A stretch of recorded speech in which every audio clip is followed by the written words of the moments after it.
Hello everyone, this is Mr. Brain Junkie here, and today we're going to be talking about a science fiction film called Guns. Be ready for some spoilers ahead. The main character Kay is a college student in the process of getting a job interview. He has the habit of getting distracted like most of us are guilty of. Kay takes the subway like usual, but this time he sees a familiar face. The man's name is Kato, his childhood friend, but they haven't spoken for a long time. He hears a loud bump and turns around to see that someone has fallen down into the train tracks, but everyone just stands there and expecting the other person to help, resulting in no one helping. Kato takes a deep breath and jumps down into the tracks, trying to save the drunk man from being killed. He sees Kay and tries to ask him for help, but Kay pretends like he doesn't know who Kato is and tries to weasel out. The crowd manages to pull the man out with the help of Kato, but the train is approaching very quickly. Kay sees this and offers his hand, but gets pulled in and the two gets hit by the train. When they open their eyes, they're still together, but in a room where there is a large black sphere. There are other people here as well, but no one seems to be talking. They try to get out by the windows and doors, but everything is locked. They're sure that they were hit by the train, but how can they be alive and in this weird place? Others tell them the same thing, that they died and somehow just arrived here. The black sphere lights up and Kay sees a feet, then a hand, and a body materialize right in front of him. It turns out to be a woman named Kishimoto, but she's naked and soaking wet. Kato puts his jacket on her and stops another man from doing the unspeakable. The black sphere starts acting up again, but this time it plays this creepy music.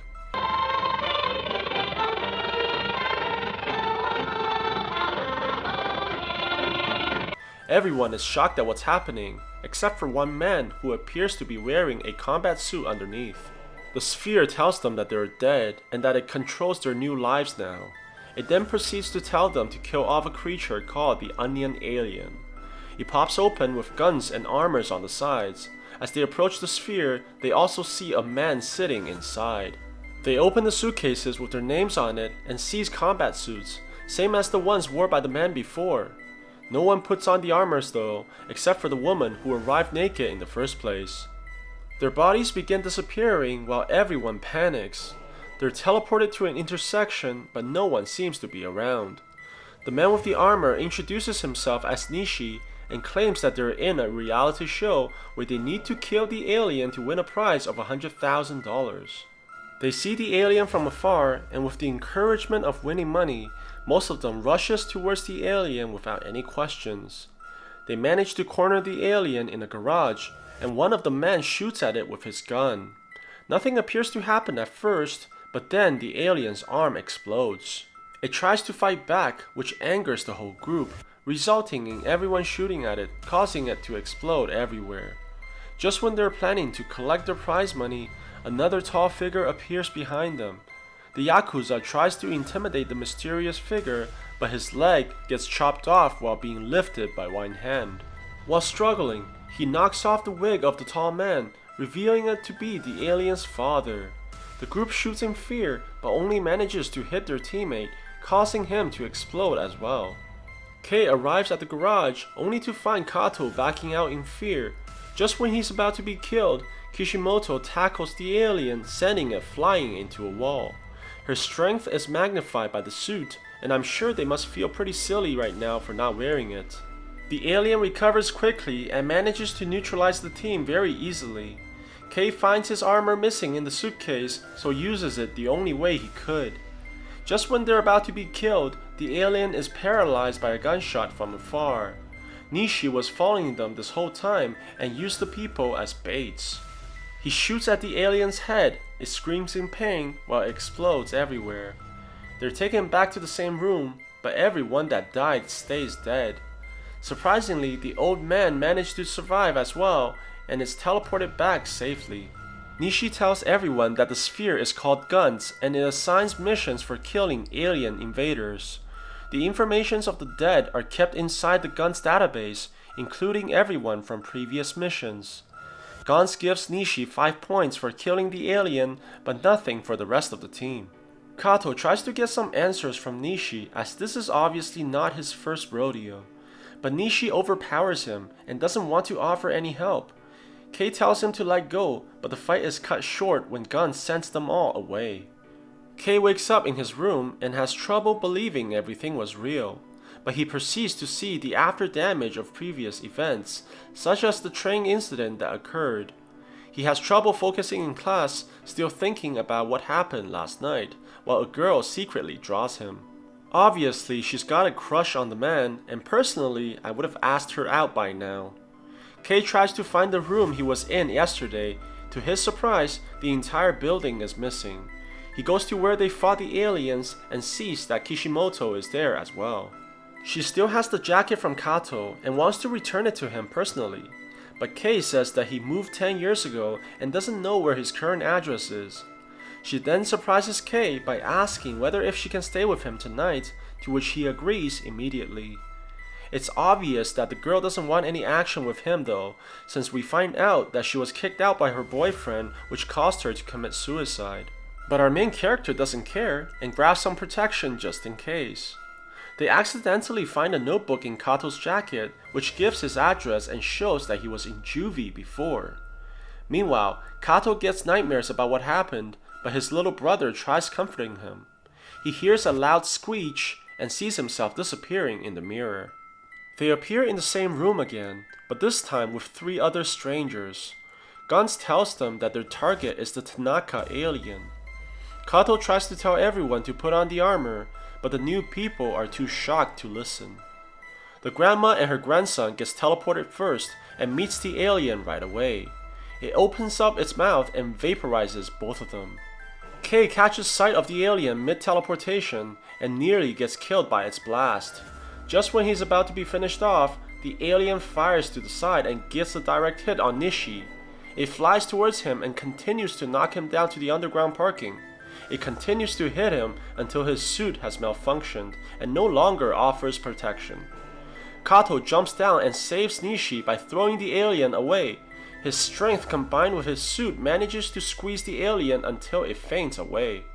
They check for Nishi's vitals, but he's dying very quickly. He tells the group to get 100 points so that they may revive him. But personally, I would hesitate to revive a psychopath like him.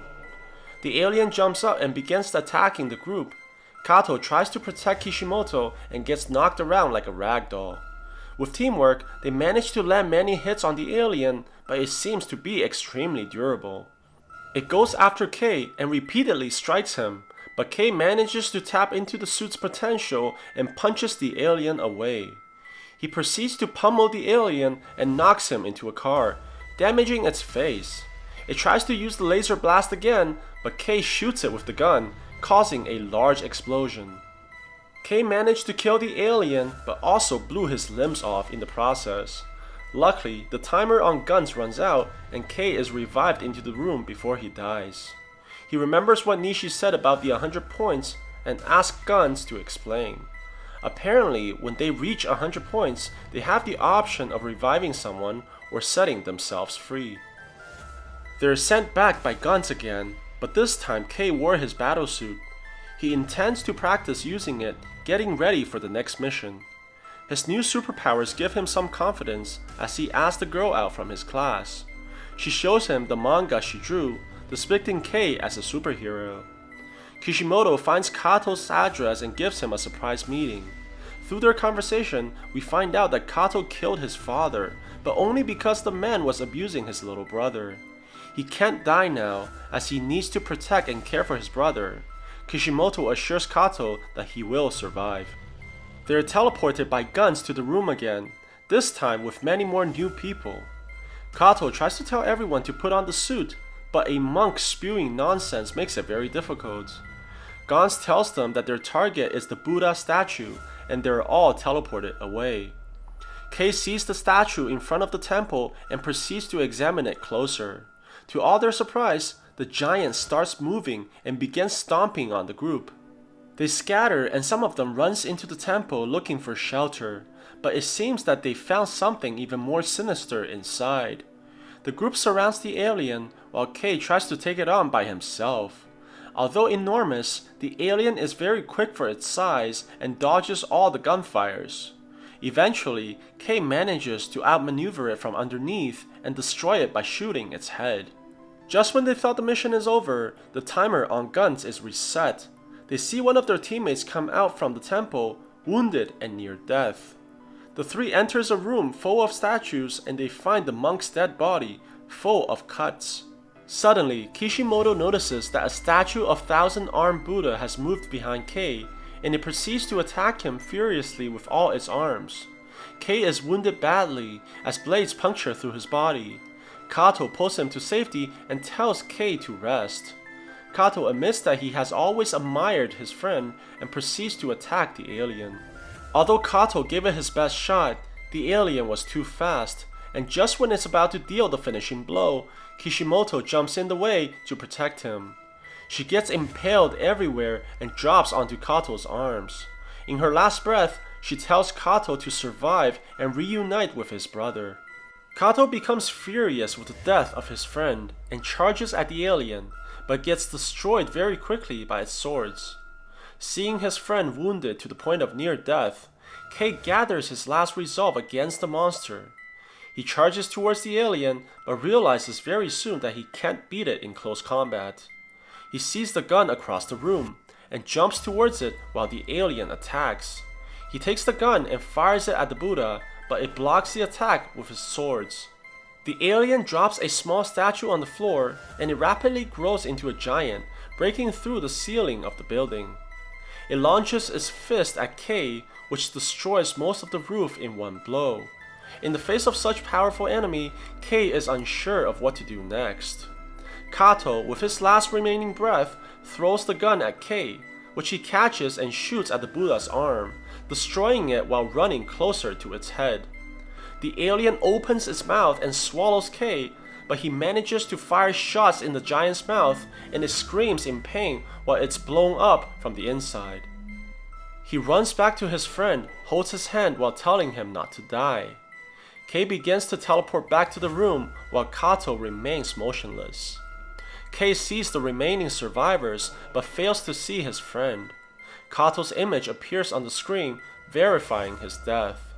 Kei tells Gans to bring Kato back, but he only earned 20 points in total.